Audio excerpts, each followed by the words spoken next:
आप देख रहे हैं मलिक न्यूज 24। नजर सच खबर पर।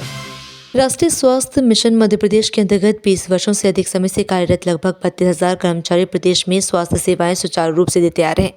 कोरोना काल जैसे गंभीर महामारी में अपने परिवार एवं जीवन की परवाह किए बगैर सेवाएं दी। इन्हीं सेवा भाव को दृष्टिगत रखते हुए तत्कालीन मुख्यमंत्री शिवराज सिंह चौहान द्वारा दिनांक 4 जुलाई 2023 को भोपाल में महापंचायत बुलाकर संविदा कर्मचारियों के लिए अनेक घोषणाएं की थीं, जिसके परिपालन में सामान्य प्रशासन विभाग द्वारा 23 जुलाई 2023 को संविदा कर्मचारियों के लिए एक नीति की सौगात दी गई। परंतु राष्ट्रीय स्वास्थ्य मिशन भोपाल के द्वारा संविदा कर्मचारियों को दी गई सुविधाओं में कटौती की गई, जो निम्नानुसार है।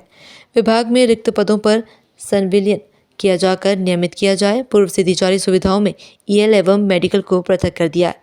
अनुबंध प्रथा को पूरी तरह से समाप्त नहीं किया गया है। अप्रेजल जैसी कुरीति को यथावत रखा गया।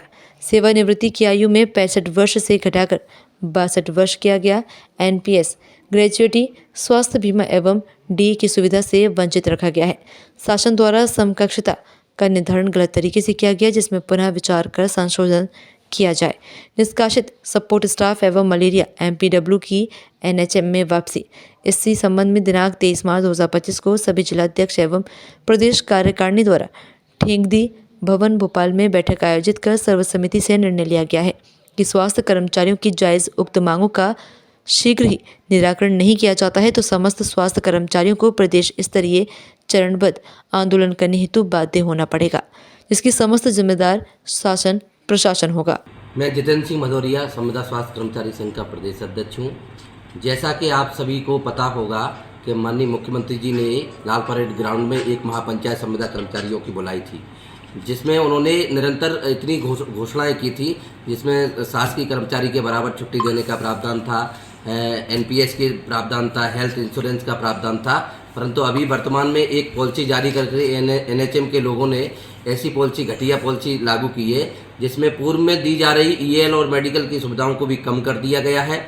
हेल्थ इंश्योरेंस के लिए 15 करोड़ रुपए अभी एमडी मैडम के नाम से आया, परंतु आज तक वो हेल्थ इंश्योरेंस नहीं दिया गया है। और अप्रेजल जैसी कुरीति फिर से लागू कर दी गई। माननीय मुख्यमंत्री जी की घोषणा के बाद भी अप्रेजल जैसी कुरीति बंद नहीं हुई है और निरंतर शोषण की पराकाष्ठा से संविदा कर्मचारियों को बार बार प्रेरित किया जा रहा है गुजरने के लिए। इसलिए हम सभी लोगों ने विरोध स्वरूप आज प्रेस कॉन्फ्रेंस सभी जिलों में रखी है और निरंतर ही सरकार हमारी बातों को नहीं मानती है तो निश्चित ही ये 6 तारीख से हम काली पट्टी बांधेंगे और 11-12 को सीएमएचओ और बीएमओ को हम ज्ञापन देंगे। 15 तारीख को हम कलेक्टर के यहाँ रैली निकाल करके एक प्रदर्शन करेंगे और ज्ञापन देंगे। और फिर भी ये सरकार हमारी नहीं मानती है, कुंभकर्ण की नींद सोई रहती है, तो निश्चित ही ये 22 तारीख से हम पूरी तरह से संविदा कर्मचारी एनएचएम के अनिश्चितकालीन आंदोलन पर चले जाएंगे। सरकार से हमारी यही मांगे हैं जो माननीय मुख्यमंत्री शिवराज सिंह चौहान ने घोषणाएं की थी। हेल्थ इंश्योरेंस दिया जाएगा, शासकीय कर्मचारी की तरह छुट्टियां दी जाएंगी, ईएल और मेडिकल का पात्रता दी जाएगी जो अन्य राज्यों में मिल रही है। हम सभी लोगों को ऐसी कोई नई चीज़ नहीं मांग रहे हैं कि जो यहाँ पे के लिए हो, अन्य राज्यों में एनएचएम के द्वारा दी जा रही है। अनुकंपा नियुक्ति की पात्रता हो, एनपीएस की पात्रता हो, ग्रेजुएटी की पात्रता हो और हम सभी लोगों को नियमित किया जाए। यहाँ तक देखने में भी आ रहा है कि नियमित भर्तियाँ निकल रही हैं तो 50% कोटा के लिए भी ऐसा नियम लागू कर दिया जाता है।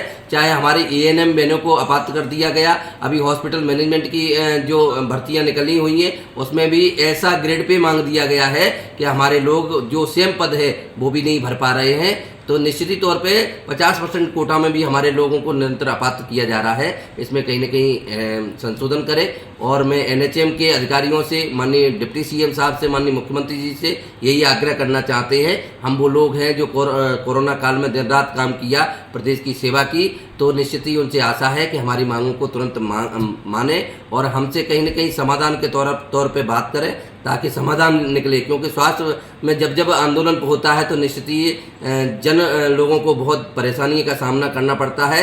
यदि हम लोगों को हड़ताल पर जाना पड़ा तो समस्त जिम्मेदारी शासन प्रशासन की होगी और जो स्वास्थ्य में व्यवधान होगा, स्वास्थ्य सेवाओं में व्यवधान होगा, उसके लिए शासन प्रशासन जिम्मेदार होगा। कितने कर्मचारी इसमें हड़ताल पर रहेंगे? 32,000 पूर्व में भी देखा होगा कि संविदा कर्मचारी इतने दबे कुचले सरकार के द्वारा ऐसी नीति थोपी जा रही है, तो ये आंदोलन हम लोगों के आह्वान पर नहीं, निश्चित ही ये नीचे से ही आंदोलन का धुआं उठ रहा है और निश्चित ही आप देखेंगे ये शासन प्रशासन हमारी बातें नहीं मानता है तो 32,000 संविदा कर्मचारी सड़कों पे होंगे।